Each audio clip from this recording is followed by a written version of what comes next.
Hola, it is your girl Fee, and in today's video it's going to be a little different.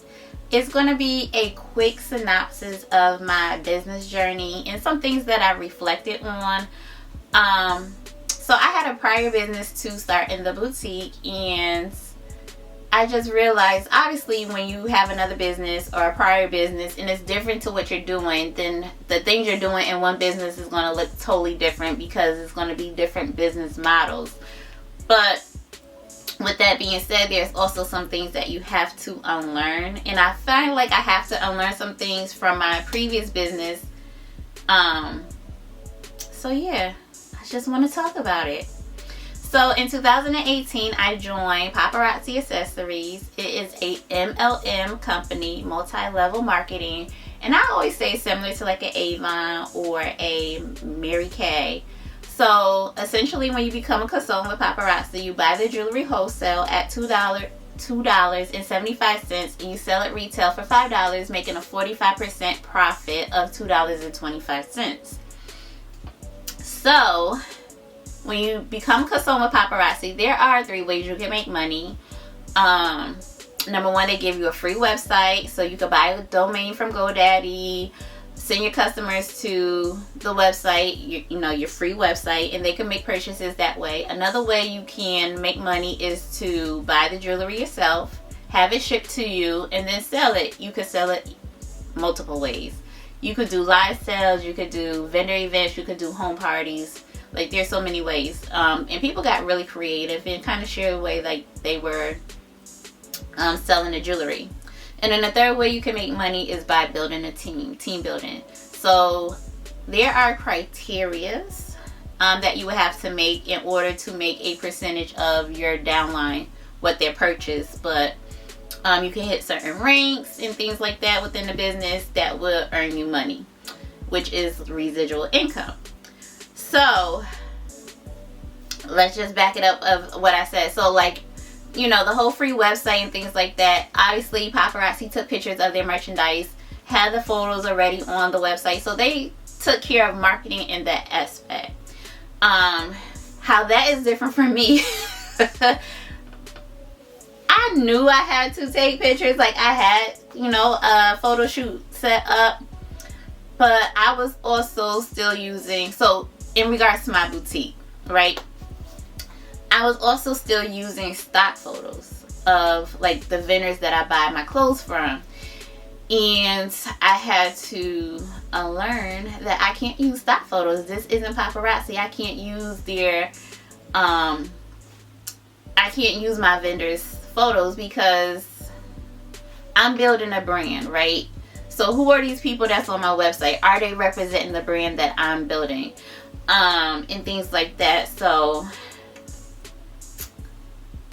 yeah, so I'm like in the process of like trying to take as many pictures as I can, with my photographer, working out plans and things like that to get as much of my photos photographed and placed on my website, so that it could be more of a shop with Fee, right?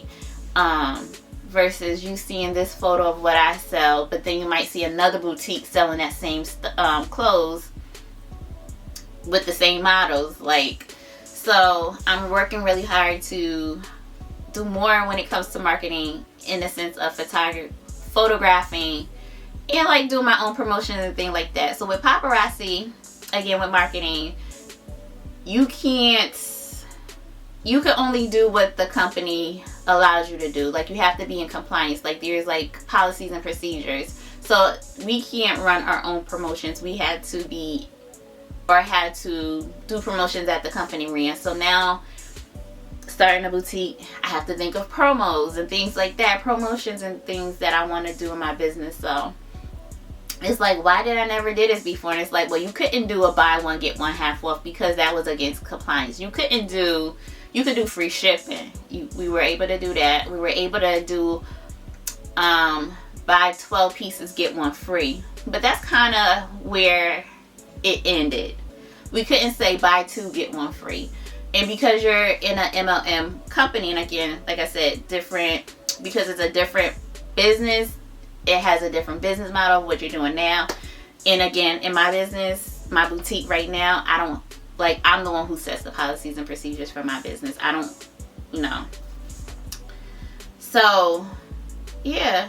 I hope that made sense and that I didn't ramble on, but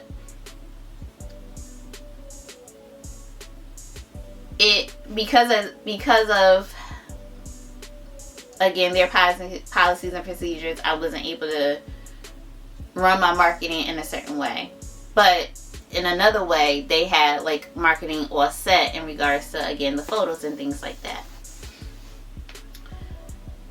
Another thing we were told to do, and these were like advices from our upline, and again, I haven't actively sold in 2 years. I'm still a consultant with the company, but I haven't purchased in a while. So you have to buy 100 pieces within a year to stay active, which I have done, but at some point my year is going to run out if I don't buy more. So we were told to buy, sell, repeat. We were told to buy a little bit of everything. So for example, with the necklaces, I will buy like little dainty pieces. I will buy big bulky pieces. I will buy long necklaces. And the reason being, I will buy gold, silver, different colors, just a whole like different variants of that necklace if it came out in different shades and things like that. And the purpose of doing that was, again, to buy for, you know, different women. You might have the women that like the daintier pieces, and you might have the women that like the longer necklaces. Now for the MLM or for paparazzi, that worked. I can't say that didn't work, but I can't bring that into the boutique. You can't just buy everything for everybody. When you come into e-commerce and you try to sell, there's a saying, if you sell to everybody, you end up selling to no one. You do have to niche down. So my niche is like casual comforts. That's what I kind of call my business. So casual comfort will look different for a girl who probably like flirty, sexy, or bold prints and things like that. So I say that to say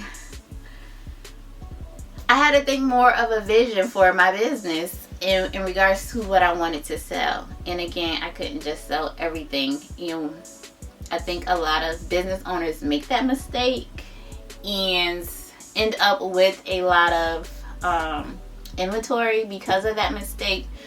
Now, not everybody, and because obviously if you have an influence, you know, people buy just because you wear. But yeah, I had to realize that. That was one of those lessons that I had to realize and unlearn, that I just can't buy everything.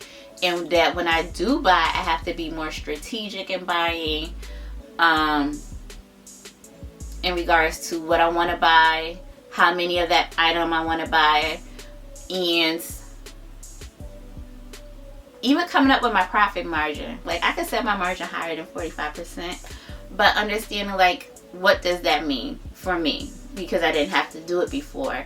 And now I have like an overhead expense. I have my room, I have like my internet bill, so I also have to make sure that whatever profit margin that I'm setting is also meeting the needs of my other expenses. So those are some things that I had to take into account that I kind of knew when I started my boutique, but it didn't hit to after I started. That's like, okay, I get it. I think I get it. All right, so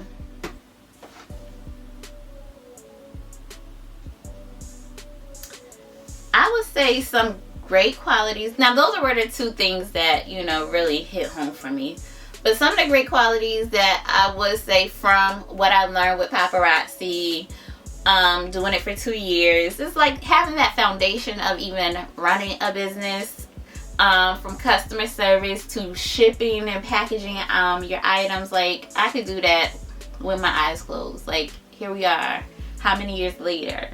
And yeah, I could do that with my eyes closed. What else? Live selling. So I don't do a lot of live selling with the boutique, basically because I feel like they could just go online. Like, it took a lot of work to do a live sale, but I know it's something that I'm good at, and it may have to be something that I need to implement with my boutique. Just because, again, it's what they say, if it ain't broke, don't fix it. No, or something like that. But I just say that to say, like, if it worked in my previous, this is what I said, like, something might have worked in your previous business that you might want to bring over to your next business. So live selling was something that did work. And I see other boutiques that are implementing live selling. So, and I've done it before. And the 1 month that I did it consistently was when I looked at my numbers from last year, was the month that I made the most money. So obviously I need to get back to it. Now, have I given up on paparazzi again? I can still buy jewelry if I wanted to. I don't know if I'm going to continue. The thing is, I would love to sell jewelry with my clothing, and kind of also, like, it would help, like, okay, you could style these earrings with that top, or you could style this necklace with this t-shirt, or so on and so forth. So, but however, with paparazzi, policies and procedures won't allow me to do those things. So when you're selling paparazzi, you can only sell paparazzi, meaning, like, I can't have paparazzi. I can have another business, but I can't have paparazzi on the website of that other business. And if I'm going live on my Facebook page, I gotta pick either paparazzi or my boutique. I can't even do separate lives on my business page, because that would be in compliance. So if I'm doing paparazzi lives on my business page can only be paparazzi up there. I can't even mention the boutique. I will have to do a whole new business page for the boutique. So I just kind of stopped, in a sense, with paparazzi, because I felt like it would have been just double the work to do that extra business. And again,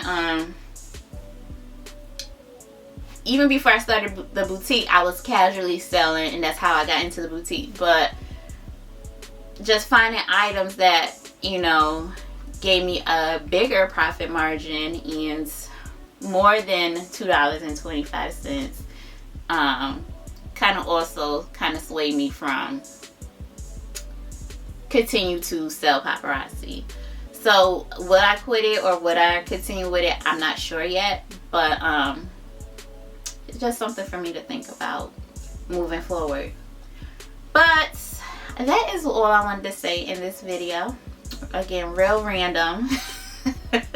Real random. And I'm pretty sure more things will come to me that, again, I'm like have to implement from what I've learned from paparazzi, or what I might have to remind myself, like, that was just a whole different business. You can't operate like that because of the business you're doing now.